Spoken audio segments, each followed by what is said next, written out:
Bidadari chapter 218. Pinky Promise. Bikin minum buat bapak. Memangnya nanti bapak kalau makan keselak gimana kalau nggak ada air?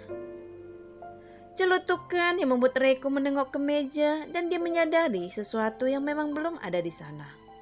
Hingga bibirnya pun tersenyum kembali menatap Aida. Kayak tadi malam ya, teh manis gulanya kayak tadi malam juga. Bukan air putih. Aku mau teh manis. Bawa aja sekalian air putih segelas aja. Ntar berdua sama kamu. Iya pak.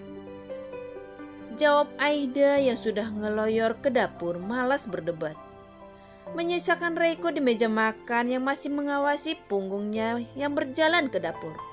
Tapi Reiko tak ada ekspresi. Hanya menatap saja sebelum menghela napas dan bicara. Hari ini aku ada tamu. Bertepatan dengan Aida yang sudah berbalik arah menatapnya, Aida membawa gelas menyiapkan untuk teh manisnya dulu. Aida sengaja memasak airnya. Dia tak menggunakan air dispenser. Temannya bapak? Tanya yang meladeni pernyataan Reiko. Gardener yang sudah puluhan tahun dengan profesinya itu. Oh, Aida pun menjawab singkat. Mau benerin Nature Space bukan pak? Tebakannya. Reiko membenarkan. Kamu ingat gak sama bapaknya Nyonya Denada Prayoga? Oh, Mbak Nada. Reiko mengangguk di saat Aida masih ada di working table-nya menunggu air mendidih. Oh, tahu kalau yang itu. Saya ingat. Dia bermain catur dengan ayahnya Pak Raditya. Tapi saya nggak tahu wajahnya pak. Saya lupa-lupa ingat. Aida memang tidak terlalu peduli saat itu karena pikirannya sedang melanglang buana. Memikirkan Reiko apakah sedang dimarahi Radit atau tidak. Iya, dia yang akan kesini. Pak Padri akan melihat Nature Space-ku dan aku sudah berjanji padanya untuk menunjukkannya juga. Aku ingin menanyakan sesuatu padanya soal itu. Reiko merespon sebelum Aida membalikkan badan untuk mematikan kompor. Ada yang salah dengan Nature Space-nya pak? Tanyanya sambil mengisi cangkir dengan air panas itu. Ada yang aku tanam di sana dan selalu saja mati. Dan aku ingin menanyakan tentang pohonku juga. Nutrisinya termasuk aku juga ingin menanam bunga. Aku sedang memikirkan possibility untuk menanam bunga di apartemen ini. Maksudku membuat taman kecil seperti yang aku lihat di villa keluarga Prayoga. Aida masih mendengarkan sambil membawa cangkirnya hati-hati ke meja makan dengan satu tangannya dan satunya membawa gelas berisi air putih. Jangan diseruput dulu ya pak, masih panas. Aida mengingatkan sebelum dia duduk dan bicara. Bunga butuh nutrisi yang lebih kan pak? Media tanamnya juga dan perawatannya itu perawatan yang khusus. Belum lagi polusinya pak. Soalnya bapak tahu sendiri gimana langit Jakarta kan? Polusi maksudmu?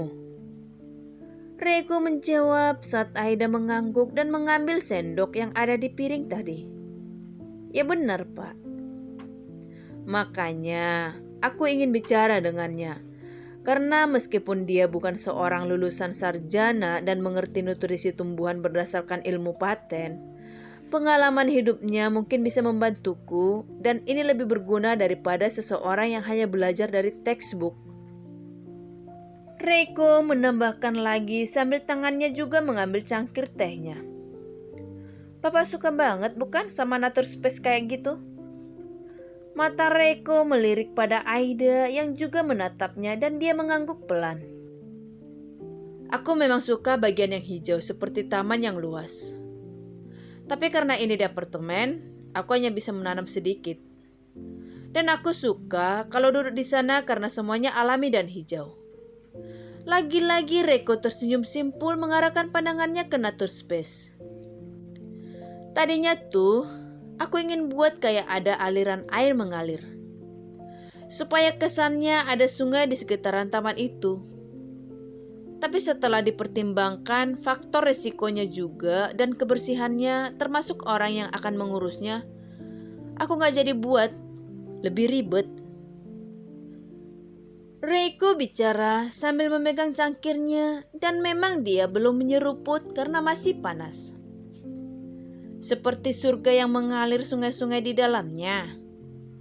Ada sungai rum yang tidak memabukkan, susu atau sungai madu dengan taman-taman yang ada di sekelilingnya terlihat indah. Lalu banyak anak-anak kecil yang berlarian dan mereka itu semua anak-anak yang meninggal waktu usianya masih bebas dari dosa. Terus banyak balai-balai di mana penghuni surga mengobrol dengan teman-temannya di sana. Ada juga bidadari bermata jeli yang menemani mereka duduk-duduk di balai itu sambil menikmati indahnya surga. Kata-kata Aida didengar oleh Reiko sambil dia menyeruput minumannya. Kamu percaya itu? Aida melirik Reiko dengan senyum di bibirnya dan mengangguk pelan. Emang Bapak enggak? Aida bertanya balik di saat Reiko sedang menyeruput tehnya. Aku suka kalau gulanya segini. Dia kembali tersenyum pada cangkir tehnya, tanpa menghiraukan pertanyaan Aida yang barusan. Panasnya juga aku suka yang seperti ini, daripada panas yang di dispenser itu kurang terlalu panas. Aku suka yang hangat begini. Serunya lagi dan Aida pun yakin kalau Reiko memang tidak suka membahas sesuatu yang tadi dibicarakannya itu. Kalau enak dihabisin ya Pak, tapi nih makan dulu. Dia tak menggubris pembahasan sebelumnya. Aida memilih mendekatkan sendok ke bibir Reiko. Pria itu juga membiarkan Aida memasukkan makanan ke mulutnya. Dan memang tidak ada pembahasan lagi soal yang tadi. Buatkan aku tiap hari kayak gini ya. Malahan Reiko meminta ini. Aida pun berdehem dan mengangguk sambil tangannya menyiapkan suapan selanjutnya untuk orang di sampingnya. Janji? Kamu buatkan aku tiap hari kayak gini? Seperti meminta kepastian dari Aida. Iya Pak, iya. Cerewet sekali Bapak nih. Bener? Kamu gak akan bohongin aku kan? Kamu buat ini tiap hari untukku? Iya Pak. Buka lagi mulutnya Pak. Lagi-lagi Reiko tak menolak. Dia melakukan apa yang diminta Aida setelah mendapatkan jawaban yang diinginkannya. Ingat, aku suka teh seperti ini. Jadi tiap aku gak ada urusan keluar kota atau mengurus urusan bisnis di luar negeri, aku mau kamu buatin aku teh seperti ini setiap harinya. Pagi hari dan malam hari. Terus taruh aja di ruang kerjaku di jam 3 pagi. Buat temanin aku kerja sama buat sarapan aku, buatkan juga. Ujarnya lagi sebelum menyeruput air tehnya. Iya Pak. Aida menjawab sambil menyiapkan suapan selanjutnya. Kamu janji padaku ya? Buatkan aku tiap hari kayak gini. Nih orang harus mengulang berapa kali sih kata-kata itu? Sampai gemes hati Aida. Iya Pak, iya. Saya janji. Cerewet sekali sih Bapak nih. Sekali ngomong juga saya dengar. Makan aja dulu nih. Satu suap aku, satu suap kamu.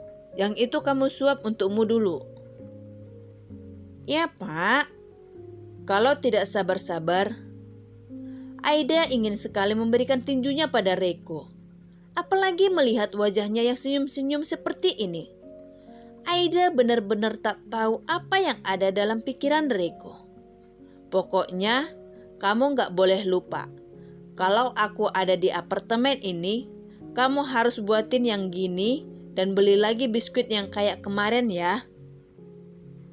Terus saja dia memintaku berjanji seperti ini dan seperti itu. Dan kenapa juga aku menjawab iya? Bisik hati Aida sambil menelan makanannya dan sudah mengangguk. Buka mulutnya Pak. Tapi memang dia tidak memikirkan terlalu dalam apa yang diminta Reiko. Karena Aida ingin cepat-cepat mengosongkan piring itu. Semakin cepat selesai, aku bisa semakin cepat ke dalam kamarku dan beristirahat. Harapannya.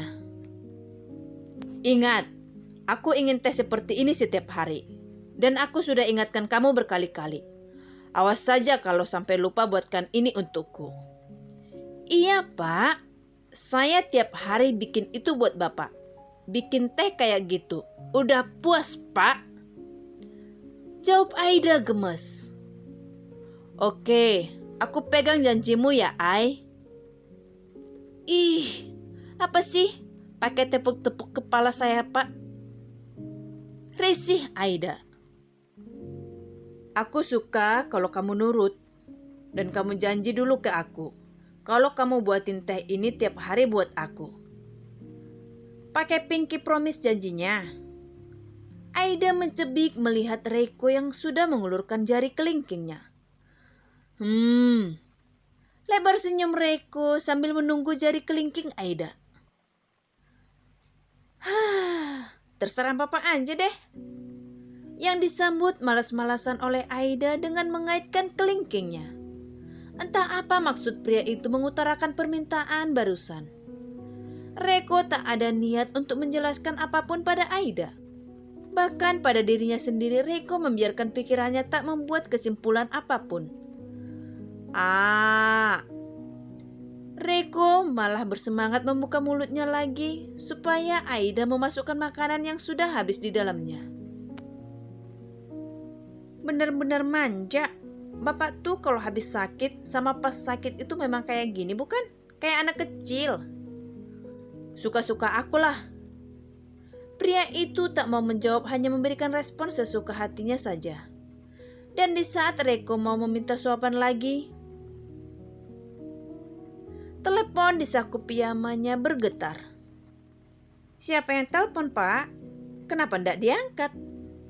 Handphone masih bergetar, tapi Reiko cuma senyum-senyum memandang siapa nama di layar itu. Jelas saja membuat Aida penasaran. Lihat aja sendiri. Dan dengan senyum puas, Reiko mengarahkan layar handphone pada mata Aida, membuat gadis itu melotot dan refleks bicara. Loh, kenapa ibuku mau menelepon ke handphone Bapak?